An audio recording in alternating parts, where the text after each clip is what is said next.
Tunisia, March 1943. A German panzer crew abandons their burning tank after being struck by something they've never encountered before. The impact came from 200 meters away, far beyond the range of any known American anti-tank weapon. When recovery teams examine the wreckage, they find damage inconsistent with artillery or mines. Something new has entered the battlefield. Within days, Wehrmacht intelligence officers arrive at a forward position carrying a peculiar American weapon captured from a destroyed supply depot. It's a smooth metal tube, 5 feet long, weighing just 13 pounds. It looks absurdly simple, almost primitive. The officers transport it immediately to the Heereswaffenamt, the German Army Weapons Agency, outside Berlin. What happens next reveals a profound difference in engineering philosophy that would influence the war's outcome. The German weapons evaluation team that received the captured M1 bazooka in spring 1943 included some of the finest ordnance engineers in the world. These were men who had designed the Panzerfaust, the MG-42 machine gun, and the Tiger tank. They understood weapons systems with sophisticated complexity. They laid the American weapon on the examination table and began systematic disassembly. The bazooka consisted of exactly 22 major components. The launch tube was seamless, drawn steel, electrically welded at one end. The trigger mechanism contained a simple spring, contact points, and basic wiring. The optical sight was a wireframe with basic ranging marks. The shoulder rest was stamped metal. The battery housing held 2 standard flashlight batteries. Total manufacturing complexity, minimal. Total precision required, almost none. The lead examiner, whose report survives in captured German archives, wrote something remarkable in his initial assessment. The mechanical simplicity approaches the primitive, yet the weapon achieves its purpose with complete effectiveness. This wasn't a compliment, it was confusion bordering on disbelief. To understand why the bazooka baffled German engineers, you need to understand how German weapons development worked in 1943. German military engineering followed a philosophy called Waffenqualität, weapon quality through precision. Every German weapon system was designed to maximize performance through sophisticated engineering. The Panzerfaust anti-tank weapon, Germany's closest equivalent to the bazooka, included complex mechanisms for propellant ignition, carefully calibrated propulsion charges, and precision-manufactured shaped charge warheads. The MG-42 machine gun, probably the finest infantry weapon Germany produced, featured a recoil-operated roller-locked bolt mechanism that required precision machining and skilled assembly. It was devastatingly effective, but it needed trained armorers and specialized facilities to manufacture.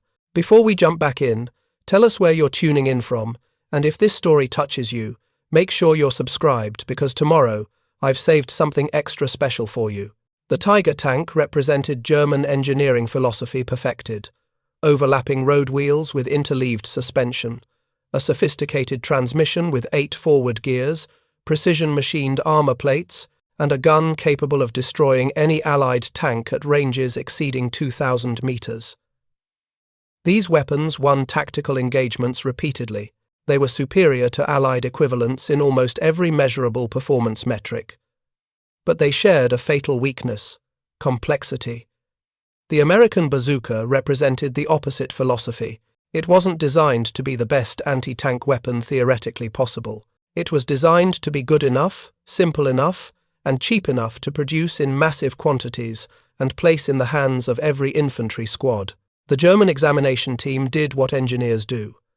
They analyzed production requirements. Their report estimated that the bazooka could be manufactured by semi-skilled workers using basic machine tools. The launch tube required standard pipe manufacturing equipment. The trigger mechanism could be assembled by anyone who could follow simple instructions. The sight required no precision optics, just bent wire. Manufacturing time per unit, approximately 12 man-hours from raw materials to finished weapon. Compare this to the Panzerfaust, which required approximately 40 man-hours of skilled labor and precision machining. But the real shock came when they examined the ammunition. The bazooka rocket was a masterpiece of simplified design, a shaped charge warhead attached to a rocket motor with stabilizing fins. The propellant was basic solid rocket fuel. The fusing mechanism was impact-triggered with no complex timing systems. Each rocket could be manufactured in approximately 6 man-hours. The Panzerfaust projectile, by contrast, required precision-manufactured shaped charges, carefully calibrated propellant, and complex fusing mechanisms. Manufacturing time per round, approximately 15 man-hours.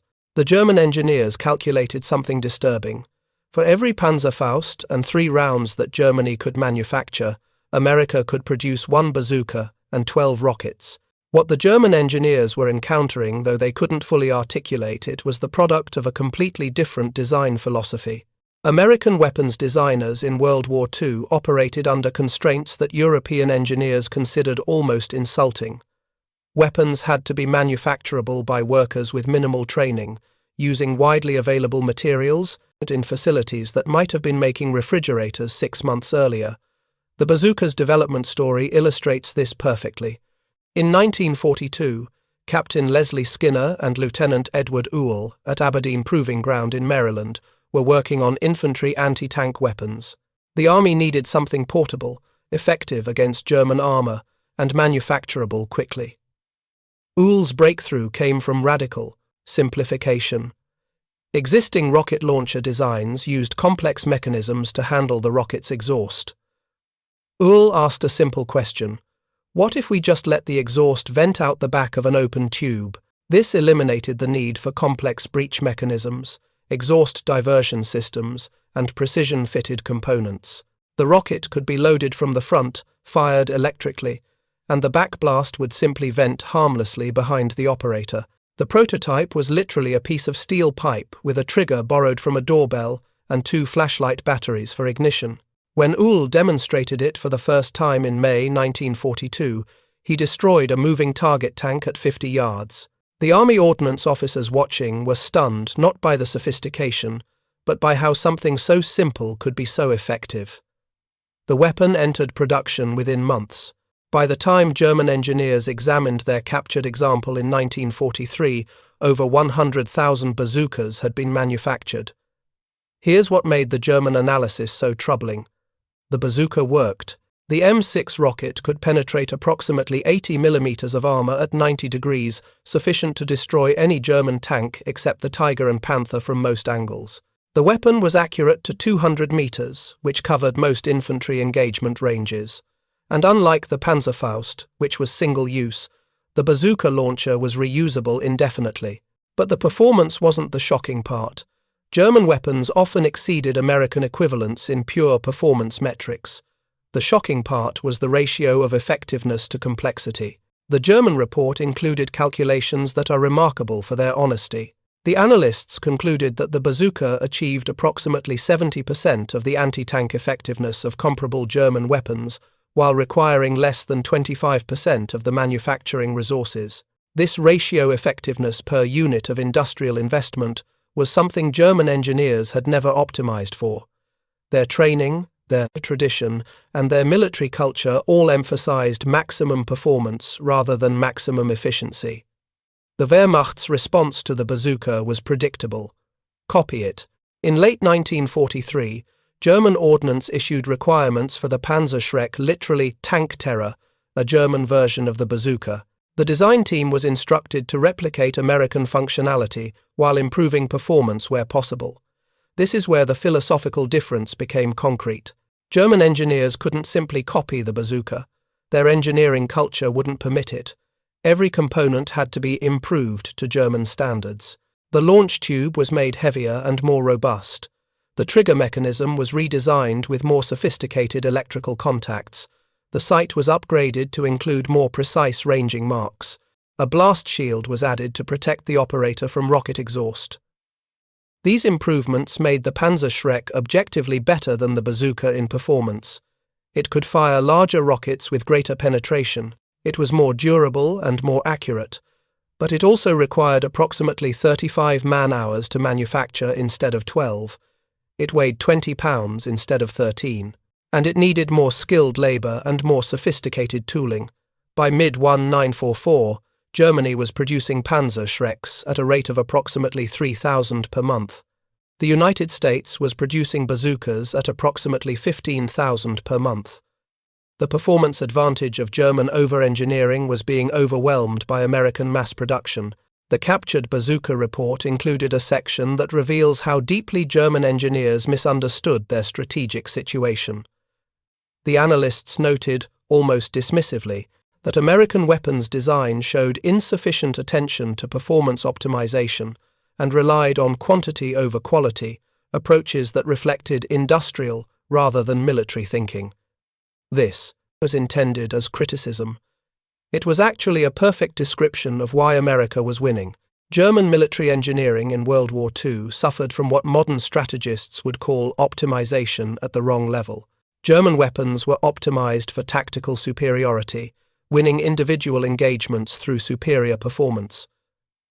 This worked brilliantly in tactical situations, but wars aren't won by tactical superiority. They're won by strategic sustainability, the ability to maintain combat power over time across multiple fronts. The bazooka represented optimization at the strategic level. It wasn't the best possible anti-tank weapon. It was the best possible anti-tank weapon that could be produced in sufficient quantities, distributed to every unit that needed it, operated by minimally trained soldiers, and maintained in the field with basic supplies. German engineers saw the bazooka's simplicity as a flaw. American engineers saw it as the entire point. By 1943, German war production faced cascading crises that made the bazooka's simplicity even more relevant. Strategic bombing was destroying precision manufacturing facilities. Skilled workers were being conscripted into military service or lost in combat. Critical materials were increasingly scarce. Production was being dispersed to underground facilities and satellite factories with limited capabilities. In this context, weapons that required precision machining, skilled assembly, and specialized materials became progressively harder to produce. The bazooka could be manufactured almost anywhere. The launch tube could be made in any facility capable of basic pipe manufacturing. The trigger mechanism required no precision machining. The electrical system used standard commercial components. Final assembly required no special skills. American war production, meanwhile, was deliberately distributed across thousands of facilities. The bazooka's simplicity meant that components could be manufactured by companies that had never made weapons before, then assembled at facilities that specialized in final production. This distributed production model was impossible with complex weapons systems.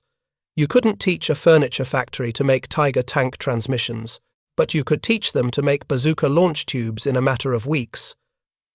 The bazooka also revealed a fundamental difference in military doctrine.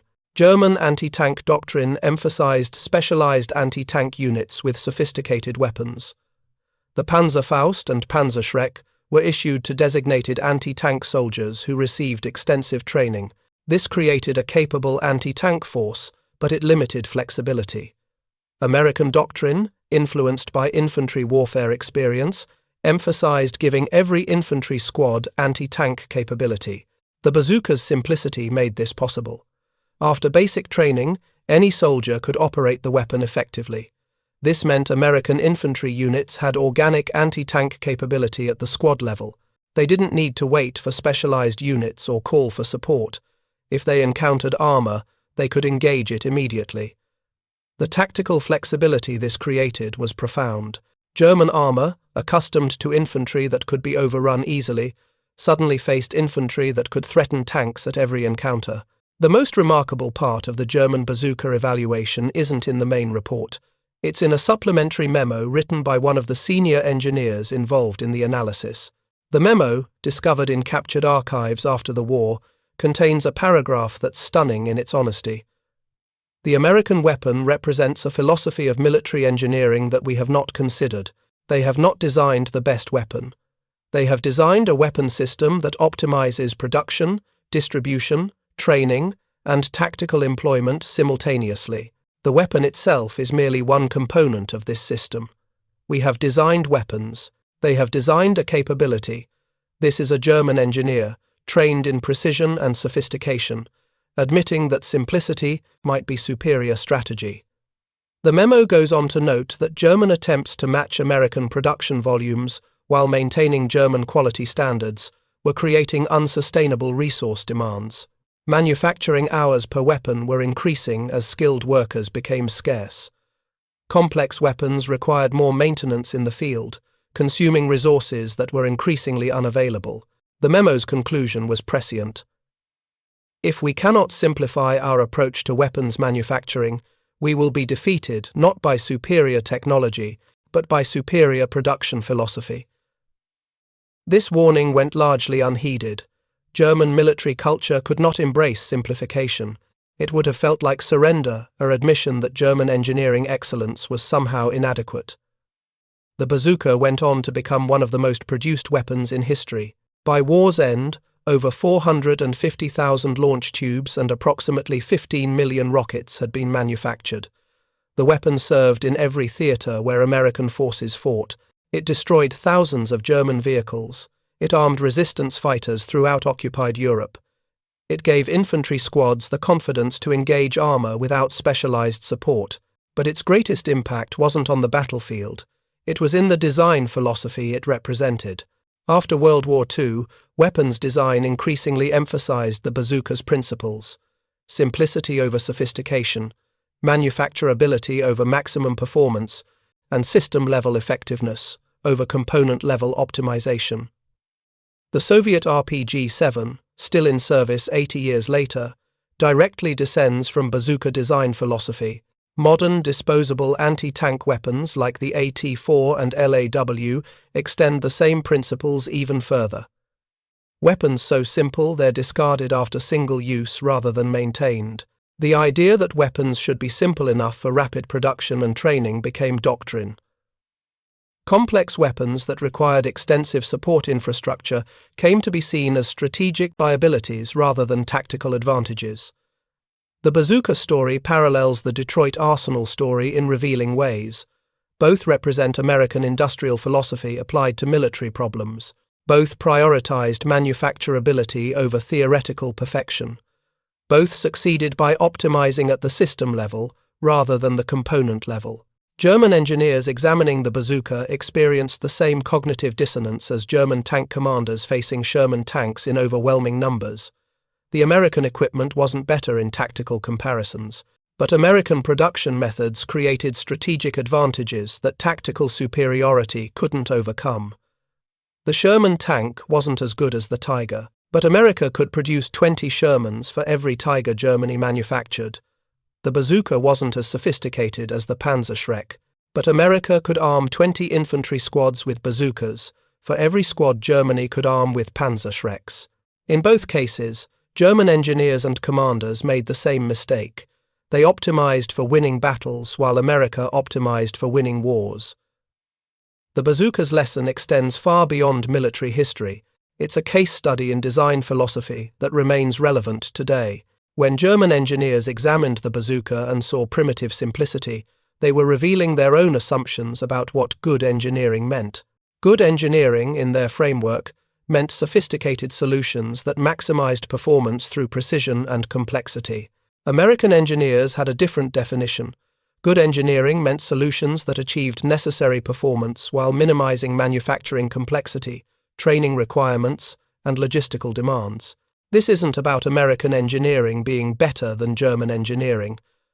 German engineers could design and build anything American engineers could, often with superior performance.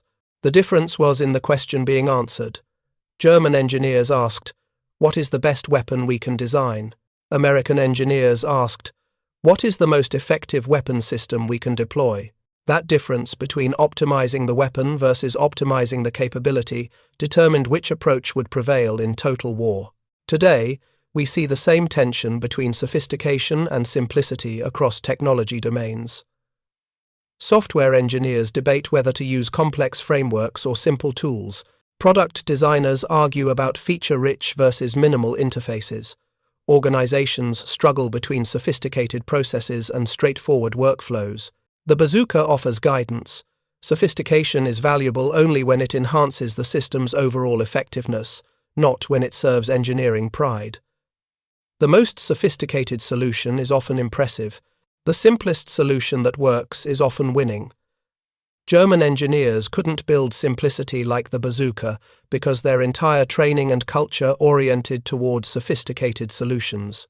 Simplicity felt like failure, like they weren't using their full capabilities.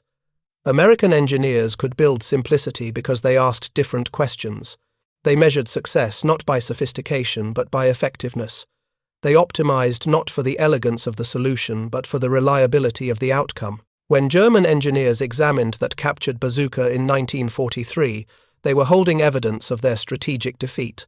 Not because the weapon was particularly impressive, it wasn't by German standards, but because it represented a way of thinking about problems that Germany couldn't match. The sophistication of German engineering was real and remarkable. The Tiger tank was genuinely superior to the Sherman. The MG-42 was genuinely the finest machine gun in the world. The Panzerschreck was genuinely more capable than the bazooka. But superiority in components doesn't guarantee superiority in systems, and tactical advantages don't ensure strategic success. The bazooka proved that a simple weapon, produced in massive quantities, distributed widely, and employed flexibly, created more combat power than sophisticated weapons available in limited numbers. This was the lesson German engineers learned too late, that engineering excellence isn't about building the best possible thing, it's about building the right thing for the situation you face. The American GI, crouched in a hedgerow in Normandy with his simple metal tube and basic rockets, represented the weaponization of industrial philosophy. He didn't have the best anti-tank weapon in the world. He had a weapon that was good enough, simple enough, and plentiful enough. That was enough to win. The German engineers who examined the bazooka understood this, eventually. Their reports show growing recognition that they had optimized the wrong variables, but understanding came too late.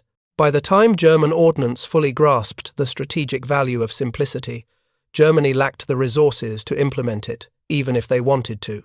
The bazooka, with its 22 components and 12-hour production time, had defeated German engineering sophistication not through superiority, but through availability. Sometimes the greatest engineering achievement isn't building something sophisticated.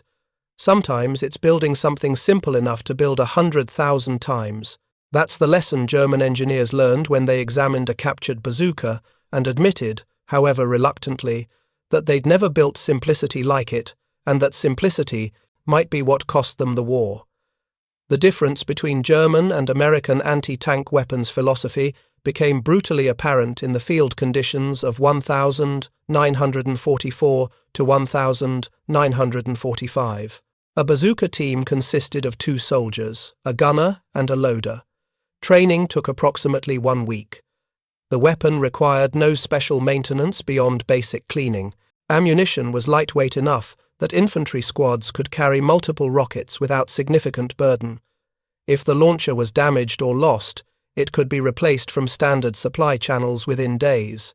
The entire system was designed around the assumption that combat would damage, destroy, or lose equipment constantly, and that replacement needed to be seamless. A Panzerschreck team required significantly more training, typically 3 weeks, because the weapon was more complex and more dangerous to operate. The blast shield protected the gunner but added weight and made the weapon more cumbersome. The larger rockets were heavier, limiting how many could be carried. Most critically, maintenance required trained armorers, because the more sophisticated trigger mechanism and electrical systems could fail in ways that basic infantry soldiers couldn't repair. By late 1944, American infantry units in Europe reported that bazooka teams destroyed or disabled an average of 1.3 German armored vehicles per week of active combat. This seems modest until you calculate the scale. The U.S. Army in Europe fielded approximately 60 infantry divisions by early 1945. Each division had roughly 15,000 infantry organized into approximately 500 squads. If even 20% of squads had bazooka capability, a conservative estimate that meant 6,000 bazooka teams in theater. At one point, 3 kills per week. That's 7,800 German armoured vehicles destroyed or disabled weekly by infantry anti-tank weapons alone. This doesn't include tanks destroyed by American armour, artillery, or air power. Germany's total tank production in 1944 was approximately 18,300 vehicles. American bazookas, by these calculations, were destroying or disabling the equivalent of Germany's entire annual tank production in less than 3 months. The numbers get worse for Germany when you consider the cumulative effect. A destroyed Sherman could often be recovered, repaired, and returned to service within days.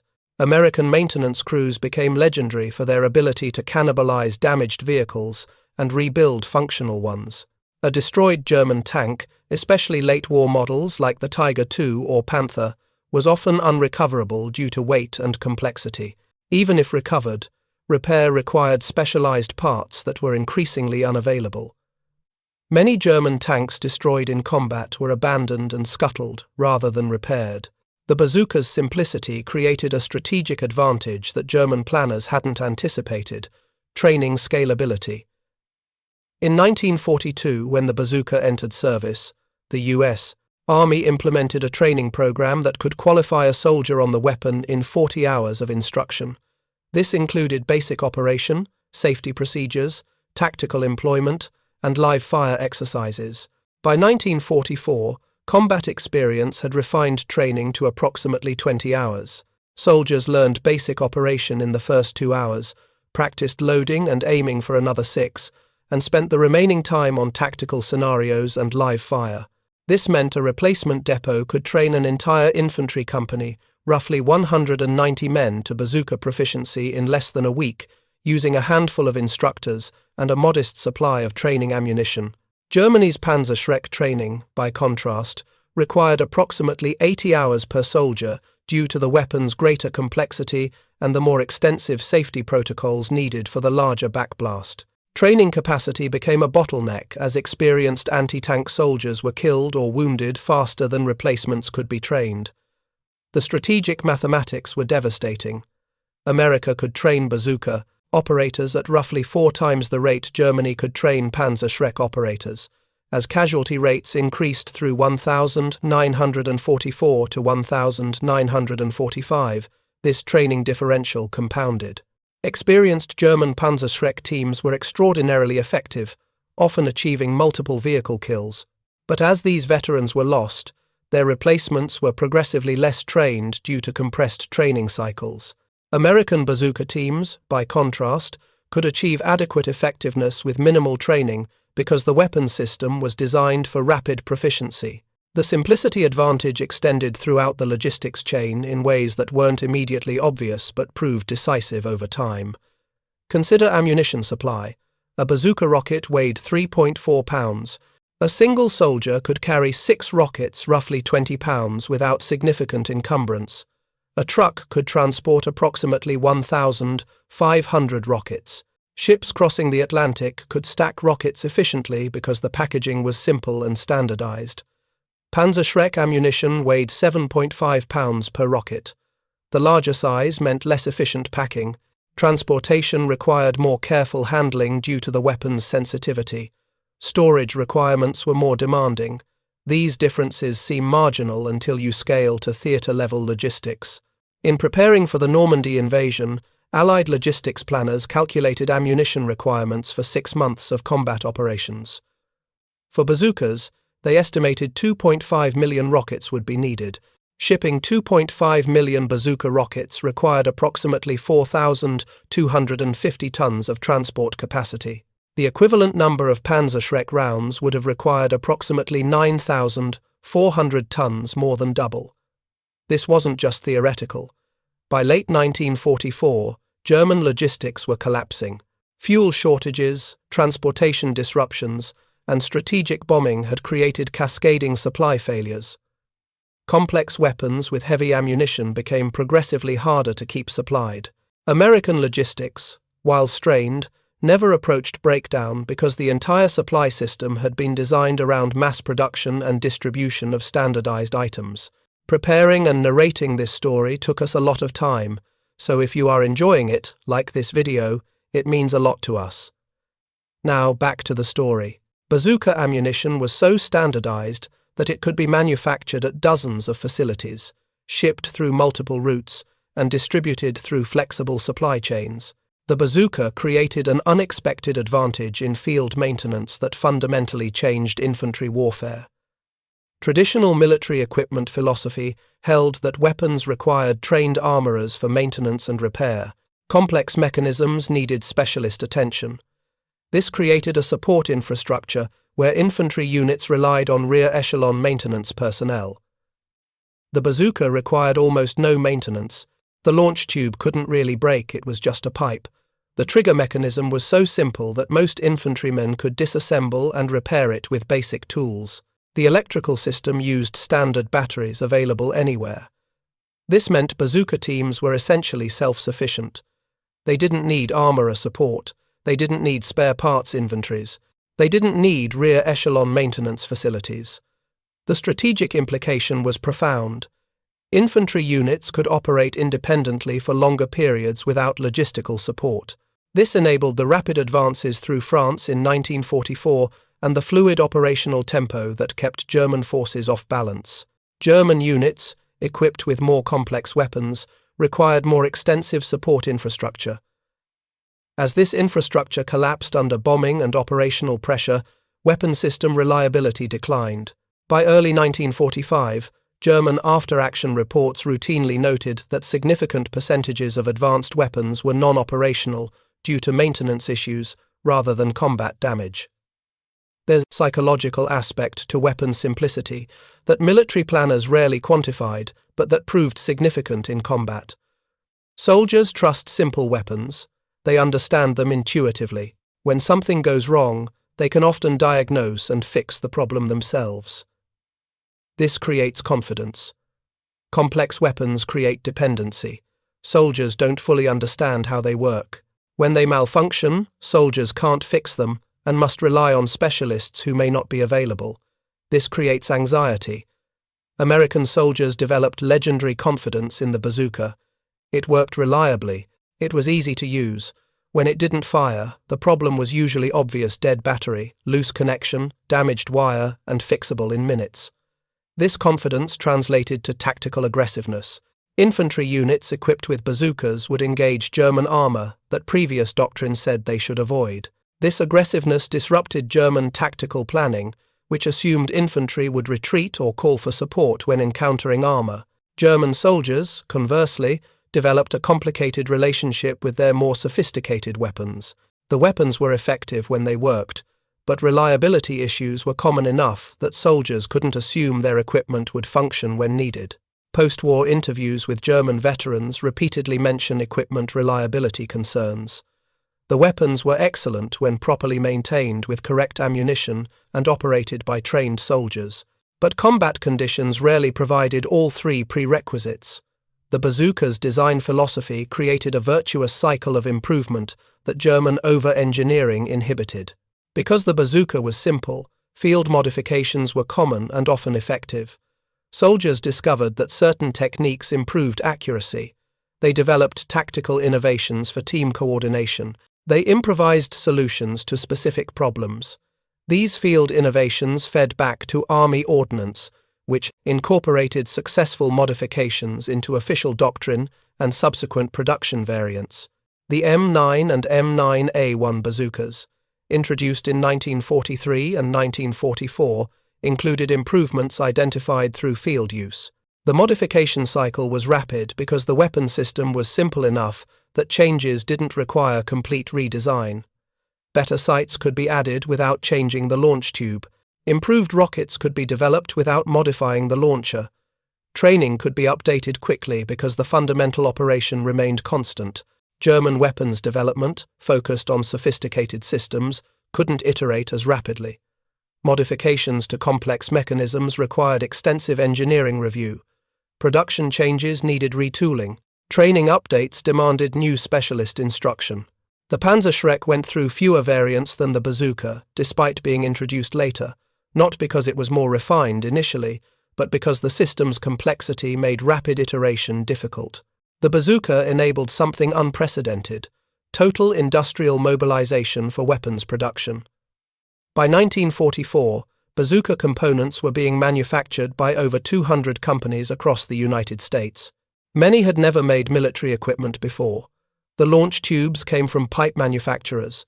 The trigger assemblies were made by electrical component suppliers.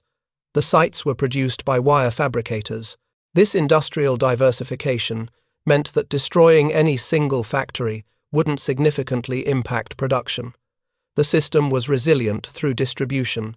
Germany, with its emphasis on precision manufacturing, couldn't diversify production similarly. Complex weapons required specialized facilities with precision equipment and skilled workers. Bombing a major German arms facility could eliminate significant production capacity for months. The strategic bombing campaign's effectiveness differed markedly between simple and complex weapons systems. Destroying a sophisticated manufacturing facility eliminated capabilities that took months or years to rebuild. Destroying simple component manufacturers had minimal impact because production could be relocated or substituted quickly. By 1945, even with Germany's industrial base heavily damaged, bazooka-equivalent production could theoretically have continued almost anywhere with basic industrial capacity. German production of sophisticated weapons was increasingly concentrated in underground facilities and dispersed workshops that struggled to maintain quality standards. The bazooka fundamentally changed infantry doctrine in ways that persisted long after World War II ended. Pre-war doctrine held that infantry needed specialized anti-tank units with heavy weapons. The bazooka proved that organic squad-level anti-tank capability was feasible and tactically superior. This doctrinal shift rippled through military organization. If squads could engage armor themselves, they didn't need to wait for support. This enabled more aggressive tactics, faster operational tempo, and greater tactical flexibility. Post-war infantry doctrine worldwide incorporated this lesson. Every modern infantry squad includes organic anti-tank capability. The idea that infantry should be helpless against armor became obsolete. German doctrine, which had influenced military thinking globally before the war, emphasized combined arms operations where specialized units supported each other. This remained effective but required coordination and communication that became increasingly difficult under combat pressure. American doctrine evolved toward self-sufficient small units capable of independent action. This aligned perfectly with American industrial philosophy: distribute capability widely rather than concentrate it in specialized units. The final strategic advantage was purely economic, but its impact was decisive. A bazooka launcher cost approximately $20 to manufacture in 1944. Each rocket cost approximately $2. Equipping an infantry squad with a launcher and 6 rockets cost roughly $32. A Panzerschreck launcher cost approximately $45. Each rocket cost approximately $5. Equivalent capability cost roughly $70. These seem like small differences until you calculate theater-level procurement. Equipping 100,000 infantry soldiers with organic anti-tank capability using bazookas cost approximately $640,000. Using Panzerschrecks would cost approximately $1.4 million, more than double. But the real economic difference wasn't procurement cost. It was total system cost, including training, maintenance, logistics, and replacement. The U.S. Army calculated that total system cost for bazooka capability was approximately 3.5 times the procurement cost when training, logistics, and support were included. Total cost per equipped squad: approximately $112. German calculations for Panzerschreck total system cost reached approximately 5 times procurement cost due to more extensive training requirements, higher maintenance demands, and more complex logistics. Total cost per equipped squad: approximately $350. The economic advantage of simplicity wasn't marginal. It was more than threefold. Scale this to theater-level 100,000 soldiers, and the difference becomes $22.4 million versus $70 million. That difference could buy entire additional infantry divisions. When German engineers examined that captured bazooka and admitted they'd never built simplicity like it, they were recognizing something profound about the nature of modern warfare. Wars between industrial powers aren't won by superior individual weapons. They're won by superior weapons systems integrated into superior production, logistics, training, and doctrine. The bazooka wasn't better than the Panzerschreck in any single performance metric, but it was better as a system across every metric that mattered for total war: producibility, trainability, maintainability, distributability, and sustainability. This wasn't a lesson about weapon design. It was a lesson about system design. The Germans optimized weapons. The Americans optimized capability. That difference determined who won.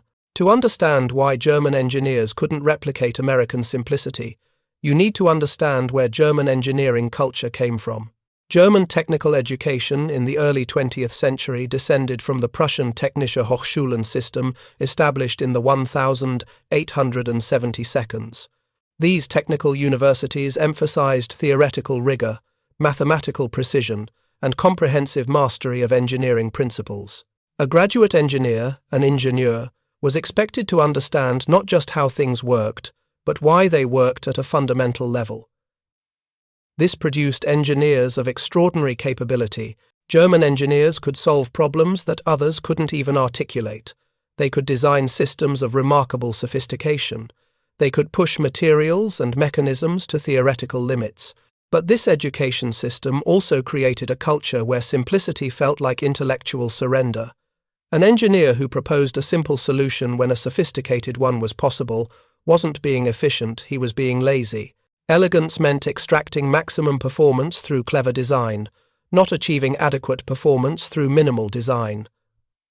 American engineering education, by contrast, emerged from a different tradition. Schools like MIT and Carnegie Mellon emphasized practical problem-solving over theoretical purity. The question wasn't what is theoretically optimal, but what works reliably within constraints.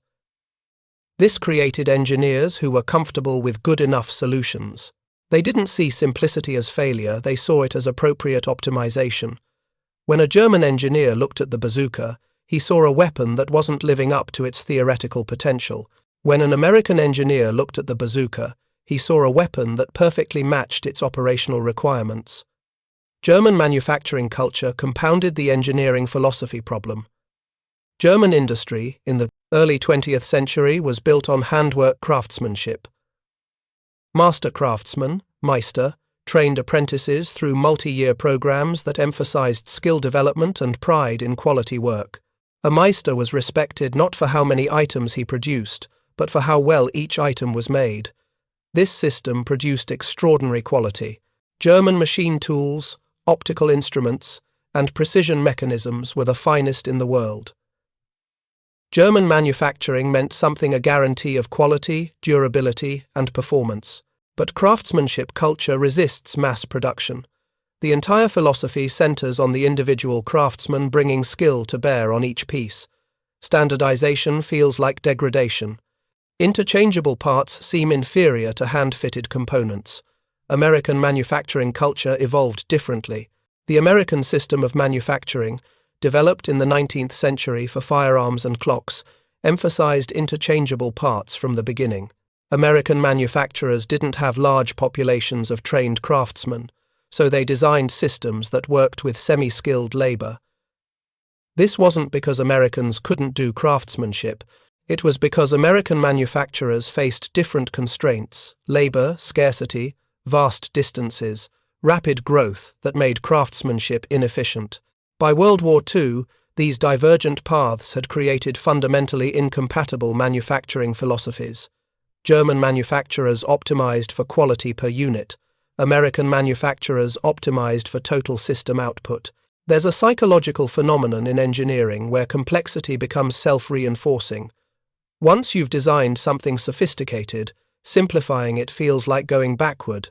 German weapons development showed this pattern repeatedly. The MG-34 machine gun, introduced in 1934, was a sophisticated weapon with excellent performance. When experience showed that it was too complex and expensive for wartime mass production, German engineers developed the MG-42. The MG-42 was simpler than the MG-34, but still far more complex than necessary. It used a roller-locked bolt mechanism that required precision machining. It had sophisticated recoil management systems. It was easier to manufacture than the MG-34, but still required skilled assembly and precision components. German engineers couldn't bring themselves to design something truly simple. They could reduce complexity from the MG-34, but they couldn't question whether complexity was necessary at all. Compare this to the Sten gun, Britain's emergency submachine gun design. The Sten was deliberately crude, stamped metal parts, minimal machining, parts that could be manufactured in small workshops. It looked unfinished. British soldiers hated its appearance, but it worked reliably, cost almost nothing to produce, and could be manufactured anywhere. By war's end, over 4 million Stens had been produced. They armed resistance fighters throughout Europe because they were simple enough to manufacture in underground workshops with basic tools. German engineers saw the Sten as proof of British desperation. British engineers saw it as appropriate engineering for total war conditions. German weapons testing protocols reveals another dimension of the culture clash. German ordnance testing emphasized extreme conditions and edge cases. A weapon needed to function in Arctic cold, desert heat, and tropical humidity. It needed to withstand extreme abuse, operate reliably after damage, and perform predictably across wide tolerance ranges. This testing philosophy made sense for peacetime development of weapons meant to serve for decades. It produced weapons that could handle any condition, but it also meant that weapons took years to develop and refine. The Tiger tank underwent 18 months of testing before entering production. The Panther tank's testing period was compressed due to urgency, but still exceeded 9 months. American testing philosophy was different. Test until you understand failure modes, then get into production and refine based on field experience. The Sherman tank's testing period was approximately 4 months from prototype to production approval. This meant early Shermans had problems, transmission failures, electrical issues, ergonomic deficiencies, but these were identified quickly through field reports and corrected in subsequent production batches. The American approach accepted that initial production would be imperfect. The German approach demanded that initial production be correct. In peacetime, the German approach was superior. In wartime, the American approach won. The bazooka's development epitomized American testing philosophy. From Uhl's first prototype in May 1942 to production approval was approximately 90 days. Testing focused on core functionality. Does it penetrate armor? Can soldiers use it safely? Is it reliable enough? Edge cases and optimization could wait. The war couldn't. German military culture created barriers to incorporating field feedback that American culture didn't have. In the German system, weapons design was the domain of engineers and ordnance specialists. Field soldiers were users, not designers. When soldiers reported problems or suggested improvements, these reports went through extensive review before potentially influencing design decisions. This created a lag time between field identification of issues and design responses. More problematically, it created a culture where engineer judgment trumped soldier experience. The Panther tank's final drive problems illustrate this perfectly. Field units reported that final drives were failing catastrophically at rates far exceeding specifications. Engineers insisted the design was sound. The failures must be due to operator error or maintenance deficiencies. It took months of escalating failure rates before engineers accepted that the design had fundamental flaws. By then, hundreds of Panthers had been lost to mechanical failure rather than enemy action. American military culture, influenced by civilian industrial practices, was more receptive to field feedback. Soldiers were considered domain experts in weapon employment. When they identified problems, engineers listened. The bazooka's development included multiple modifications based on soldier feedback. The M1A1 variant added better sights based on accuracy complaints. The M9 introduced a 2-piece barrel for easier transport after soldiers reported that the 54-inch length was awkward. The M9A1 improved the electrical system after field reports of moisture-related failures. Each modification cycle took weeks, not months, because the weapon's simplicity meant changes didn't require extensive re-engineering. German strategic planning made a critical resource allocation error that their engineering culture encouraged. Germany invested heavily in developing advanced weapons, jet fighters, ballistic missiles, advanced submarines, heavy tanks. These programs consumed enormous resources, engineering talent, manufacturing capacity, rare materials, and time. The Me-262 jet fighter program, for example, employed thousands of engineers and technicians. The V-2 rocket program diverted resources from other efforts. The Tiger II tank required specialized manufacturing facilities. These programs produced weapons that were technically impressive. The Me-262 was the world's first operational jet fighter. The V-2 was humanity's first ballistic missile. The Tiger II was nearly invulnerable frontally. But none of them changed the war's outcome because they arrived too late, in too few numbers, requiring too many resources. American resource allocation followed different logic. The Manhattan Project aside, American weapons development emphasized refining existing designs rather than pursuing revolutionary technologies. The B-29 bomber was an evolution of the B-17. The M4 Sherman evolved from the M3. The P-51 Mustang used a conventional airframe with a British engine. This conservatism freed resources for production rather than development.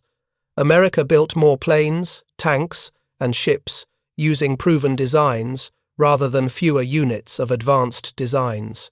The bazooka represented this philosophy perfectly. It wasn't revolutionary technology-shaped charge warheads and rockets both existed before. The innovation was in combining them simply enough for mass production. German resource allocation in weapons development reflected engineering culture. If we're going to design weapons, they should be the best possible. American resource allocation reflected industrial culture. If we're going to win a war, we need enough weapons that work well enough. German manufacturing resisted standardization in ways that American manufacturing embraced. The Sherman tank was produced in multiple variants, but all used standardized components wherever possible. Transmission parts interchanged between variants. Track links were identical. Electrical systems used common components. This meant repair depots could stock fewer part types while supporting more tank variants. German tanks resisted such standardization. The Tiger I and Panther used completely different components despite similar roles. Even within a single model, running changes during production created parts incompatibility. A Tiger I produced in 1943 used different road wheels, different electrical components, and different engine parts than a 1944 production Tiger I. This reflected German manufacturing culture, where continuous improvement meant constantly refining designs. Each production batch incorporated lessons from previous batches. This created better tanks over time, but it also created logistical nightmares. Field repair depots needed to stock multiple versions of the same part. Mechanics needed to know which variant they were repairing before ordering parts. Operational readiness suffered because the right replacement part might not be available even when a replacement part was. American manufacturers implemented running changes too, but they maintained backward compatibility wherever possible. When Sherman transmission improvements were introduced, they were designed to be retrofitted to earlier tanks. When electrical systems were upgraded, the new components physically interchanged with old ones. This wasn't because American engineers were more clever. It was because American industrial culture prioritized maintainability and logistics from the beginning. There's an emotional dimension to engineering culture that's difficult to quantify but critically important. German engineers took pride in sophisticated solutions. Their professional identity was tied to demonstrating technical mastery. Proposing a simple solution when you could design a sophisticated one felt like admitting you weren't clever enough to solve the hard problem. This pride was reinforced by military culture.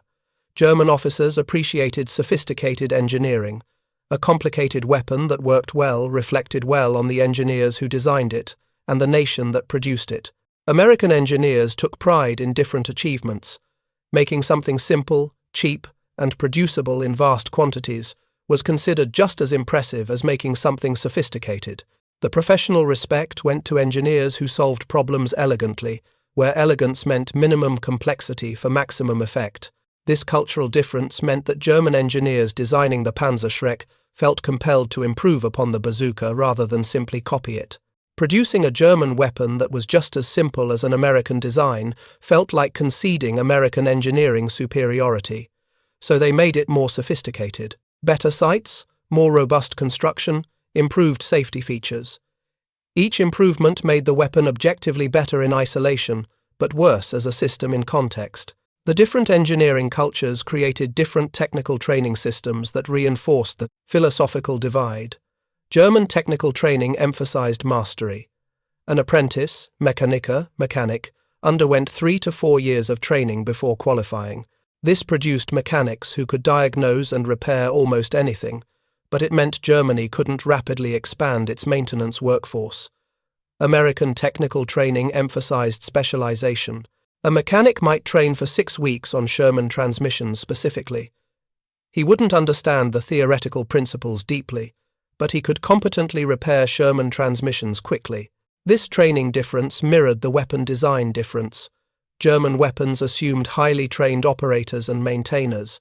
American weapons assumed adequate training in specific systems. By 1944, this difference was decisive. Germany was losing trained personnel faster than the training system could replace them. Equipment sophistication that relied on expert knowledge became increasingly problematic. America was expanding its military faster than ever, but the training system could rapidly produce adequate specialists. Equipment simplicity meant that adequately trained personnel could operate and maintain weapons effectively. The ultimate irony is that German engineers understood all of this intellectually, but couldn't implement it culturally. The captured bazooka report included recommendations that, if implemented, might have changed German weapons development significantly. The analysts suggested that future weapons should prioritize simplicity over sophistication, manufacturability over performance, and training economy over theoretical optimization. These recommendations went nowhere. German military culture couldn't embrace them without feeling like they were abandoning German engineering excellence. The few attempts to implement American-style simplification were half-hearted. The Volkssturm Panzerfaust, designed for last-ditch militia use, was simpler than previous models. But even this simplified weapon was more complex than necessary because German engineers couldn't help themselves. American engineers examining captured German weapons after the war had the opposite reaction. They saw sophisticated solutions to problems that didn't need solving. They saw precision manufacturing where adequate tolerances would suffice. They saw complexity where simplicity would work. But they also saw brilliance. German engineering creativity was undeniable. The question wasn't whether German engineers were talented. They were extraordinarily talented. The question was whether that talent was applied appropriately to the strategic situation Germany faced. The answer, clear in retrospect, was no. German engineering culture optimized for peacetime excellence when wartime adequacy would have been strategically superior. The bazooka represented a way of thinking that German culture couldn't adopt, that adequate simplicity beats sophisticated excellence when resources, time, and scale matter more than performance. That lesson, learned too late by German engineers examining a captured American weapon, was one of many factors that determined the war's outcome. But it was a significant factor, and it remains relevant today, because the tension between sophistication and simplicity, between optimal design and adequate design, between engineering pride and strategic necessity, that tension exists in every complex system design challenge. The bazooka teaches us that sometimes the greatest engineering achievement is knowing when to stop engineering.